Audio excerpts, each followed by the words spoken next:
Hi friend, সবাই কেমন আছো? আবারও চলে এসেছি আমার বাড়ির পেছনের কিছু গাছ শেয়ার করতে। প্রথমে দেখালাম পেঁপে গাছ, তারপরে দেখো এটা নয়নতারা, তারপরে এই যে এটা ডালিম গাছ।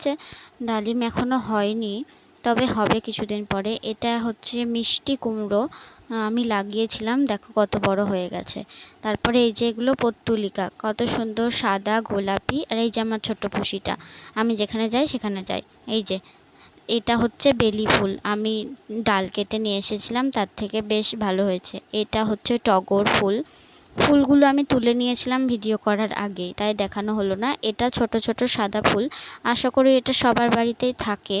আর এই যে এটা নীলকণ্ঠ, এটা হচ্ছে অপরাজিতা, থোকা অপরাজিতা, নীল কালারে। এই যে দেখো এগুলো আমি দোপাটি ফুলের বীজ ছড়িয়েছি, হয়ে গেছে সবগুলোই। আর এই যে এটা মানি প্ল্যান্ট, সবার বাড়িতেই থাকে। এখানে আবার একটা ছোট অপরাজিতা হয়েছে, আবার ডালিমও হয়েছে।